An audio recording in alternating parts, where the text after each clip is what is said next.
এলাকার মানুষেরা আয়সা দেখে ফেলছে আর বলে বাদশার সম্পর্কে ভয় দেখাইতেছে।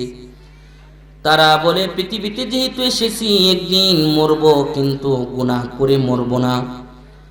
আল্লাহর ইবাদত করতে করতে আল্লাহর সাথে সাক্ষাৎ করতে চাই। এলাকার মানুষের কথা শুনে না। বাদশার কাছে কে যেন আয়সা বলে দিছে, বাদশাহ আপন 3 সহোদর ভাই আপনার রাজ্যের কমন মানে না, সদা সর্বদা এক আল্লাহর ইবাদত করে মূর্তির উপাসনা করে না। বাদশাহ তাদেরকে তলব করেছে, বাহিনীদেরকে পাঠিয়ে দিছে। বাহিনীরা আয়সা হাত পা গুলো বেঁধে তাদেরকে টেনে হেসতে শাহী দরবারে আইনা জিন্দান খানার ভিতরে ঢুকায় দিছে। খারাপ পরিবেশ, যেমন বর্তমানে আয়নার ঘর পাওয়া যায়। কথা বলেন ঠিক না বেঠিক? আরে ওই জামানায় তো আয়না ঘর ছিল না। আরে ফেরাউনের নামে আয়াত নাজিল হইছে, নমরুদের নামে আয়াত নাজিল হইছে, ওহির দরজা বন্ধ হয়ে গেছে। যদি এখনো যদি ওহির দরজা খোলা থাকতো তাহলে এই স্বৈরাচার জালিমের বিরুদ্ধে আল্লাহ আয়াত নাজিল করতেন। কথা বলেন ঠিক না বেঠিক? কত মানুষকে জ্বালাইছে, কত মানুষকে পুরাইছে। আল্লাহ তাআলা জালিমদেরকে পছন্দ করেন না, আল্লাহ তাআলা জুলুমকে বরদাস্ত করেন না। কষ্ট লাগতেছে? শেষ করব? ও মুসলমান, গভীর মনোযোগ দিয়া শুনেন। মুসলমান, জিন্দান খানার ভিতরে ঢুকায়া দিছে। বাদশাহ তাদেরকে খাবার দাবার দেয় না, না খাওয়ায় রাখতেছে। দিন যায় রাত্র আসে, রাত্র যায় দিন আসে। ঘুমের কোনো ধরনের কোনো পরিবেশ তাদের নাই। মশা এসে তাদেরকে কামড় দেয়, রক্ত চুষে পোকামাকড় তাদেরকে কামড়ায়, কিন্তু তাদেরকে বাদশাহ ইজ্জত দেয় না, বেইজ্জতির হালত রাইখা দিছে। এই কঠিন মুহূর্তের ভিতরেও তারা আল্লাহকে ভুলে না। আল্লাহু আকবার, আল্লাহু আকবার। ও মুসলমান, গভীর মনোযোগ দিয়ে শুনেন। কিছুদিন পরে বাদশাহ তাদেরকে ডাকাইছে, আসামির কাঠ গড়ায় দাঁড় করে বলে, এত সুন্দর চেহারা গুলোকে তো কি বড় অপরাধ। আপন 3 সহোদর ভাই ডাক দিয়ে বলে, বাদশাহ অপরাধ করি নাই, চুরি করি নাই, অন্যায় করি নাই, জিনা করি নাই, জুলুম করি নাই। বাদশাহ বলে, তাহলে কি তুমি ঈমান আনছো? আপন 3 সহোদর ভাই ডাক দিয়ে বলে, কেন আনবো না? যে আল্লাহ আসমান বানাইলেন, যে আল্লাহ জমিন বানাইলেন, ওই আল্লাহর প্রতি কেন ঈমান আনবো না? বাদশাহ বলে, না আমার রাজ্যে থাকবা, আমারটা খাইবা, আমার দেশে থাকবা না, তোমাকে ঈমান ছাড়তে হইব। তোমার সামনে 2টা অবস্থা, তোমাদের আপন 3 ভাইয়ের সামনে 2টা হালত তুলে ধরলাম। 1 নম্বর হইল হয়তোবা ঈমান ফেরত দিবা, রাষ্ট্রীয় পুরস্কার প্রাপ্ত হয়ে এলাকাতে ফিরে যাইবা, হয়তোবা ঈমান ফেরত দিবা, ঈমান ফেরত দিয়ে নিরাপদে পুরস্কার প্রাপ্ত হয়ে বাড়িতে ফিরবা, নয়তোবা ঈমান ফেরত দিবা না। রাষ্ট্রের পক্ষ থেকে, আমি বাদশার পক্ষ থেকে কঠিন শাস্তির সম্মুখীন হইবা। শাস্তি দিতে দিতে তোমাদেরকে মারবো। আপন 3 সহোদর ভাই ডাক দিয়ে বলে, বাদশাহ আমরা যে আল্লাহর উপাসনা করি, যে আল্লাহর ইবাদত করি, আল্লাহর পরিচয় আপনার জানা নাই। আল্লাহুল্লাযী খালাকাস সামাওয়াতি বিগাইরি আমাদিন তারাউনাহা। ওই আল্লাহ তো হইলেন ওই আল্লাহ যিনি সুবিশাল আসমানটাকে আপনার উপর আমার উপর কোটিবিহীন রেখে দিছে, একবারের জন্য ছাড়ে না। যদি ছাড়ে তো তাহলে বত্তা বত্তা হয়ে যেতা। বাচ্চারে, মূর্তির ইবাদত, মূর্তির উপাসনা করেছি, শান্তি অনুভব করি নাই। মন্দিরে গিয়ে উপাসনা করেছি, শান্তি পাই নাই। যেই দিন আল্লাহর পরিচয় পায়া তাকে ডাইকা কুদরতি 2টা পায়ে সেজদা দিলাম, এই দিন শান্তিতে দিলটা ভরে গেছে। বাসারে, এমন নাজ নিয়ামত পাইতে আরম্ভ করেছি, এমন শান্তি পেতে আরম্ভ করেছে। ও বাদশাহ, আপনি আমাদেরকে কি আর পুরস্কার দিবেন যদি আসমান আর জমিনের রাজত্ব যদি আমাদেরকে দিয়ে দেন, আর যদি একটা মুহূর্তের জন্য যদি বলেন আল্লাহকে ছেড়ে দাও, সব ছাড়তে পারবো, মরতে রাজি আছি, কিন্তু একটা মুহূর্তের জন্য আল্লাহকে ছাড়তে রাজি নাই। সুবহানাল্লাহি ওয়া বিহামদিহি। বাদশাহ তার কথা শুনে অবাক হয়ে গেছে, আশ্চর্যান্বিত হয়ে বলে, আমার রাজ্যের ভিতরে এত বড় দিলওয়ালা মানুষ বসবাস করে আমি জানতে পারতেছিলাম না। কত বড় সাহস তোমাদের, আমার মুখে মুখে কথা বলো, আমার কথাটাকে কোনো দাম দিলা না। এত বড় অপরাধ তোমরা করেছো, তোমাদেরকে দৃষ্টান্তমূলক শাস্তি দিয়া তোমাদেরকে মারবো। বাদশাহ বলে, আমার সেনাবাহিনীরা কোথায়? আমার রাজপ্রাসাদের ভিতরে ভাজার জন্য যত বড় বড় কড়াইগুলো আছে, কড়াইগুলোকে নিয়ে আসো। কড়াই আনা হয়েছে, তেল ঢালো, তেল ঢালা হয়েছে, বলে নিচ দিয়ে আগুন প্রজ্বলিত করো। তাদেরকে তেলের ভিতরে ভাজবো। আগুন দাও দাও করে জ্বলতেছে, একদিন নয়, 2 দিন নয়, লাগাতার 3 দিন আগুন দাও দাও করে জ্বলতেছে। লোহার কড়াই আগুনের রূপ ধারণ করেছে, তেলগুলো টকবক টকবক করতেছে। আপন 3 সহোদর ভাইকে আগুনের সামনে দাঁড় করাইছে। তাদের সামনে আল্লাহ আছে, দুনিয়ার কেউ তাদের পক্ষ অবলম্বন করতেছে না। তারা কিন্তু কোনো অপরাধী না, তাদের বিরুদ্ধে রাষ্ট্রের কোনো আইন নাই, কোনো মামলা নাই। আপন 3 সহোদর ভাইকে ধার করাইছে, হাতগুলো পিছন দিক দিয়ে বাঁধছে, বলে এই যে দেখতেছ আগুন, এই আগুনেই হইল তোমাদের আসল ঠিকানা। এই আগুনের ভিতরেই তোমাদের মত, এই আগুনের ভিতরে তোমাদেরকে জ্বলন্ত জীবন্ত তোমাদেরকে পোড়াইব। যত কিছুই করো, তোমাদের কি আজকে মৃত্যুর কোল থেকে কেউ বাঁচাইবার পারবে না। ও মুসলমান, গভীর মনোযোগ দিয়ে শুনেন মুসলমান, আগুন থেকে কেউ বাঁচাইবার পারবে না। আপন 3 সহোদর ভাই ডাক দিয়া বলে, বাদশাহ, নাহনুল মুসলিমুন, আমরা হইলাম মুসলমান, আমাদেরকে ভয় দেখেন না। লা নাখাফু ইল্লাল্লাহ, আমরা আল্লাহ ছাড়া কাউকে ভয় করি না। আমাদের কি কোনো ধরনের কোনো ভয় আমাদেরকে দেখেন না। আমাদের দিলের ভিতরে আছে আল্লাহ, আমরা আল্লাহকে ভালোবাসতে শিখেছি। আমাদের দিলের ভিতরে আল্লাহর প্রেম জাগ্রত হয়েছে। আমরা বুলেটকে ভয় করি না, মৃত্যুকে ভয় করি না, আগুনকে ভয় করি না, কারণ আগুনকে আমার আল্লাহই সৃষ্টি করেছে। जो तो मेरा तो सब मेरा, जो तू मेरा तो सब मेरा, फलक मेरा ज़मी मेरी,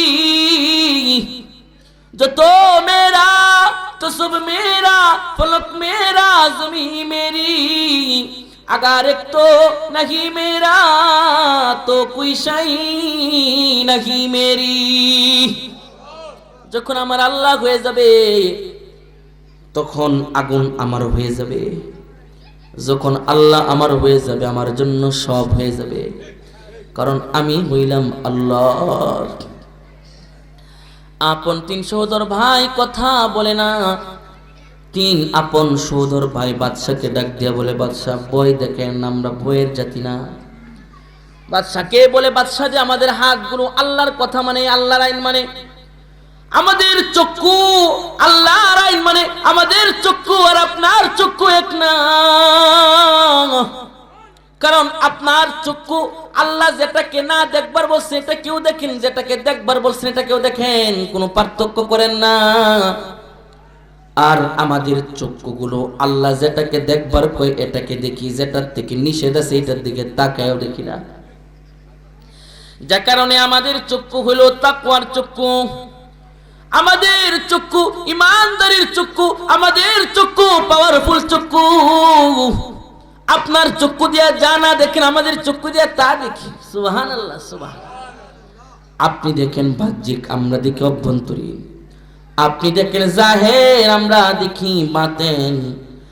আপনি বাদশা আপনার কুফুরির চক্ষু দিয়া দেখতেছেন, এখানে আগুন দাও দাও করে জ্বলতেছে, নিচে আগুন, উপরে আগুন, মাঝে আগুন, আগুন দাও দাও করে জ্বলতেছে, আগুনের খেলা।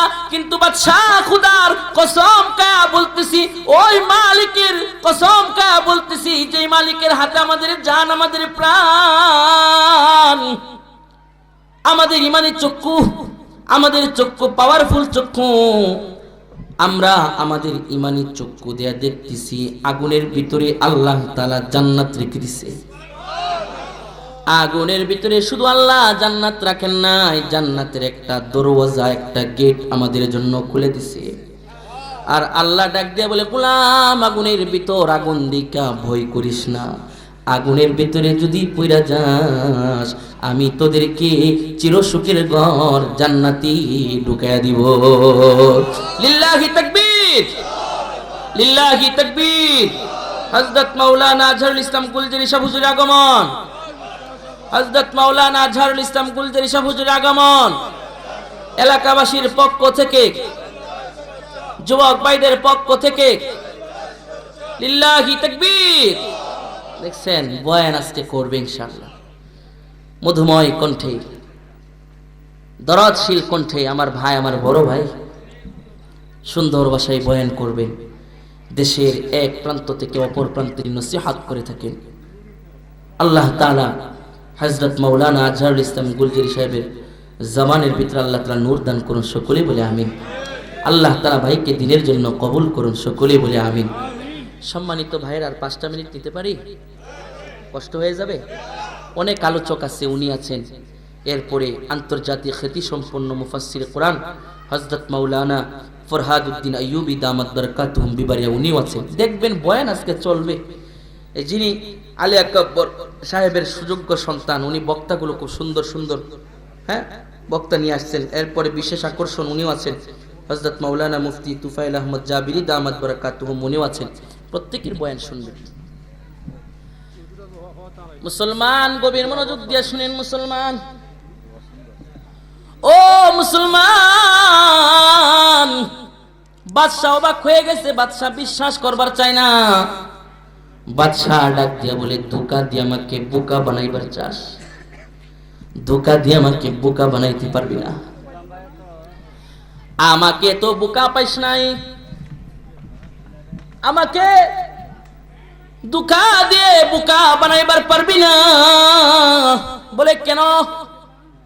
বলে আমার সাথে মিথ্যা বলে লাভ নাই। বলে না, আমরা মিথ্যা বলতেছি না, আমরা সত্য কথাই বলতেছি, আমরা সত্য কথাই বলতেছি। আমাদের কথা একটু ভালো করে বুঝবার চাও ও মুমিন। বলে কি? ও আমার সেনাবাহিনীরা, আপন 3 ভাইয়ের মধ্য থেকে বড় জনকে আগুনের ভিতরে জীবন্ত ফেলে দাও। বাদশার সেনাবাহিনীরা আপন 3 ভাইয়ের ভিতরে বড় ভাইকে ধইরা উত্তপ্ত তেলের ভিতরে ছাইরা দিছে। সাথে সাথে শরীরের চামড়ার গোশতগুলো ফুটন্ত তেলের সাথে মিশে গেছে। শরীরের হাড়গুলো খড়কোটার নেই, তেলের উপরে আস্তে আস্তে ভাসতে আরম্ভ করে দিছে। বাদশা বড় ভাইয়ের মৃত্যুর যন্ত্রণা তার চক্ষু দিয়ে অবলোকন করেছে, নিজ চক্ষু দিয়া দেখেছে। আর মনে মনে চিন্তা করে, হারে একজনের মৃত্যু দেখা বাকি 2 জন অটোমেটিক হেদায়েতের পথে চলে আইব, তাদেরকে আর কোনো ধরনের দাওয়াত দেওয়ার দরকার পড়বে না।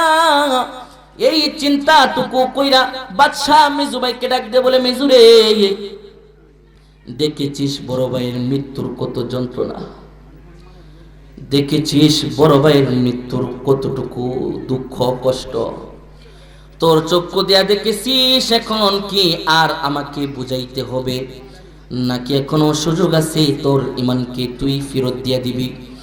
মেজু ভাই ডাক দিয়া বলে, বাদশা আপনি আমাকে ভয় দেখেন না, আপনি আমার ভাইয়ের মৃত্যুর বাহ্যিক অবস্থাটা আপনার চক্ষু দিয়ে দেখছেন। ও বাদশা, আপনি আমার ভাইয়ের আভ্যন্তরীণ অবস্থাটা দেখেন নাই, কারণ আপনার চক্ষু নাই, ইমানি পাওয়ারফুল চক্ষু নাই বলে তুমি কি দেখছো? আমার চক্ষু দিয়ে দেখেছি আমার বড় ভাই আগুনের ভিতরে পড়ে গেছে, শরীরের চামড়াটা পুড়ে গেছে, হাড্ডি থেকে গোশতগুলো খসে খসে পড়তেছে, আগুন উত্তপ্ত তেলের ভিতরে ডুবে যাবে। ঠিক এক আগ মুহূর্তে আমার দিকে তাকায় একটা মুস্কি হাসি দিছে, আমার ডাক দেয়া বলে, ভাই রে, এরপরেই কিন্তু তোর সিরিয়াল। আমার এই বাহ্যিক অবস্থা দিকে ভয় করিস না, আমার শরীর পুড়ে গেছে, তাই কি হয়েছে আমি কোনো দুঃখ কষ্ট অনুভব করতেছি না। আমার দিলের ভিতরে আল্লাহ তাআলা প্রশান্তি দান করেছেন, সাকিনাত দান করেছেন, কারণ আমার জবান এখনো আল্লাহর জিকির করতেছে। আল্লাহ বলেন, আলা আলা বিযিকরিল্লাহি তাতমাইন্নুল কুলুব। আমার দিল, আমার জবান এখনো আল্লাহর গুণগান গাইতেছে। আল্লাহ আমার দিলের ভিতরে আল্লাহ তাআলা একটা প্রশান্তি দান করেছেন। আমি এই ফুটন্ত তেলের নিচে আমি ডুব দিতেছি, ডুব দিয়ে আমি জান্নাতে ঢুকতেছি, ভয় করিস না, তুইও আয়া পর আগুনে ঝাঁপ দে, যদি জান্নাত পাইবার চাই, কোনো ধরনের কোনো ভয় করিস না। বাদশা মেজু ভাইকে আগুনের ভিতরে ছেড়ে দিছে, সাথে সাথে জ্বলে গেছে, পুড়ে গেছে, দুই ভাই শহীদ হয়ে গেছে। ভাই ছিল 3 জন, এখন আছে কয়জন? সবার বড় জন আছে নাকি ছোট জন আছে? ছোট জনকে দেখা বাদশার মায়া লাগতেছে। সুটাম দেখির অধিকারী চেহারা, চেহারার ভিতরে এখনো দাড়ি গজাই নাই, মায়াবী চেহারা দেখে বাদশার মায়া লাগছে। বাদশা হার মানবার চাই না। ছোট্ট ভাইটা বাদশার পাশে বসে তার গাড়ির ভিতরে হাত দিয়ে, মাথায় হাত দিয়ে বলে, ছোট রে, 2 জন ভুল করেছে বিদায় তুমিও কি ভুল করবে কিনা? তুমি ভয় করো না, তোমার 2 ভাইয়ের অভিভাবকত্ব হারাইছো বলে কি হয়েছে, বাকি জিন্দেগির জন্য আমি বাদশাহ তোমার অভিভাবকত্ব গ্রহণ করলাম। রাষ্ট্রের বড় পদ তোমাকে দিব, আমি রাষ্ট্রীয়ভাবে গভর্নরদের মেয়েদের সাথে তোমার বিবাহ বন্ধনে আবদ্ধ করাইব। যা তোমার প্রয়োজন, সমস্ত প্রয়োজন আমি মিটাইব, তবে শর্ত হইল কিছুক্ষণের জন্য ইমানটাকে ফেরত দিয়ে দাও। ছোট্ট ভাইটা ডাক দিয়ে বলে, বাদশাহ যা কিছু অফার করেছেন ভালো কিছু অফার করেছেন, কিন্তু এই অফারগুলো আমি ইমানদার, আমি মুমিন, আমার কাছে অফারগুলো তুচ্ছ। কারণ মুমিন দুনিয়া দেখি না, মুমিনের টার্গেট, মুমিনের চক্ষু থেকে পরকালের দিকে, জান্নাতের দিকে। ডাক দিয়ে বলে, বাদশাহ আপনার নিয়ামতগুলো, আপনার অফারগুলো কেন তুচ্ছ মনে হয়? কারণ আমার ইমানি পাওয়ার আছে, আমি ইমানি পাওয়ার দিয়া যা দেখতেছি তা আপনার থেকে কোটি কোটি গুণ বেশি ভালো। সুবহানাল্লাহ। কি দেখতেছো তুমি? ছোট, তুমি আবার কি দেখো?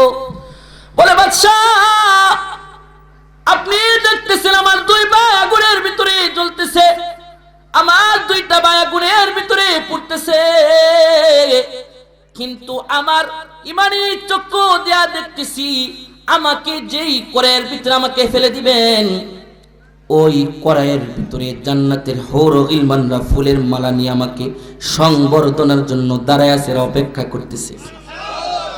আল্লাহু আকবার। আওয়াজ করে বলেন আল্লাহু আকবার। চিৎকার দিয়া বলেন আল্লাহু আকবার। মুমিনের কণ্ঠে উচ্চ আওয়াজে বলেন আল্লাহু আকবার। বলে, আর শুধু ক্ষান্ত না, আমার দিকে তাকায় একটা আল্লাহ তাআলা কোরআনে পাকের এক মধুময় কণ্ঠে আয়াত তিলাওয়াত করতেছে, আর আমাকে সম্বোধন করে ডাক দিতেছে আর বলতেছে, উদখুলুহা উদখুলুহা বিসালামিন আমিনিন। ওই আয়া পড়ো, চিন্তা করো না, নিরাপদায় সাত বিকালো, চিন্তা করো না, আমরা তোমাদেরকে কোনো ধরনের দুঃখ দিব না, কোনো ধরনের কষ্ট দিব না। কোনোদিন বাড়তি কষ্ট দিব না, সারা জীবন সুখ দিয়া তোমাদেরকে রাখবো। আল্লাহ আমাদেরকে তোমার জন্য নির্ধারণ করেছেন। তারা মধুময় কণ্ঠে গান গাইতেছে আর বলতেছে, নাহনুল খালিদাতু নাহনুল খালিদাতু ফালা নাবিদু ওয়া নাহনুন নাইমাতু ফালা নাবসু ওয়া নাহনুর রাদিয়াত ওয়া নাহনুর রাদিয়াতু ফালা নাসকাতু তুবা লিমান কানা লানা ওয়া কুন্না লাহু। এই বলবো না কোনদিন সুখ দিব বাজানলে, সময় স্বল্পতা। অনেক বড় বড় ওয়াজ আসবেন ইনশাআল্লাহ। আল্লাহ তাআলা যদি আগামীতে বাঁচায় রাখেন, বাকি অংশটুকু শোনাইবার চেষ্টা করব। আজকে শুধু এতটুকুই পণ নিব। ইত্তাকুল্লাহ, গোলাম তুমি আল্লাহকে ভয় করো। যদি আল্লাহর ভয় দিলের ভিতরে ঢুইকা যা, আল্লাহ আমার হয়ে যাবে, আল্লাহ তোমার হয়ে যাবে। মরব তো আল্লাহ তাআলা জান্নাতের ভিতরে ঢুকায়া দিবে। ওয়া আখিরু দাওয়ানা আনিল হামদুলিল্লাহি রাব্বিল আলামিন। আসসালামু আলাইকুম ওয়া রাহমাতুল্লাহি ওয়া বারাকাতুহু। আলহামদুলিল্লাহ। হযরত মাওলানা মুফতি